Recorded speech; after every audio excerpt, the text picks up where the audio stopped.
Hello guys! Akin po ituturo sa inyo paano mag-change voice. Pero bago po ituro ko sa inyo, huwag niyo po magkalimutan pindutin itong notification bell para updated kayo kung sakali may bago akong video. Let's start! Ngayon guys, nandito tayo sa ating menu ng ating phone. At hanapin natin ang ating TikTok apps. Diyan tayo mag-e-editin ng ating voice. Ngayon ating pong i-open ang TikTok apps. Pasensya na po guys, meron pong guhit ang ating phone na. Pindutin lang po natin itong plus sign sa baba. Tapos ating pong i-open. Sunod mag-record po tayo ng ating voice. Ito po, mag-sound po tayo ng voice record. Ayan, magre-record po ako ngayon ng aking voice. Hello, kamusta? Kumain na po ba kayo? Kung hindi pa, halip po kumain po kayo dito sa amin at pagluluto kayo ng sarap na pagkain. Sample pa lang po yan guys. At hanapin po natin ating filter. Pindutin po natin korting mic dito sa screen.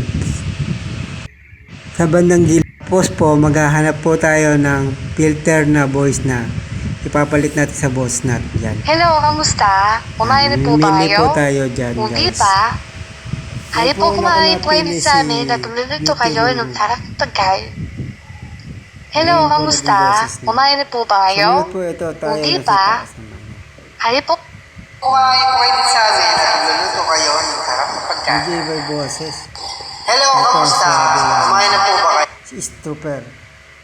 Hello, kamusta? Sabi voice Kumain na message po ba po. kayo? Hindi pa? Halip po kumain po kayo sa amin at magluluto kayo ng sarap na pagkain. Tapos susunod natin ito kung gagana. Ayaw gumana. Ayaw niyang gumana guys. Ito subukan natin si Kumain na Chipmunk. po ba kayo? Kung Pag di pa, gumagana si Chipmunk. halip po kumain po kayo sa amin at Ayan. magluluto kayo Okay ng na sarap okay na si pagkain. Chipmunk. Sabi boses ito. Ito ayaw gumana. Try naman tayo ng iba. Try po tayo ng ibang kagana. Ito ayaw si Striker ba to? Ayaw gumana. Mahina ang loading ng internet guys. O yan guys, naituro ko na sa inyo paano tayo mag-change voice AI sa ating TikTok apps. Kaya huwag niyo pong kakalimutan mag-subscribe sa ating YouTube channel. Salamat po.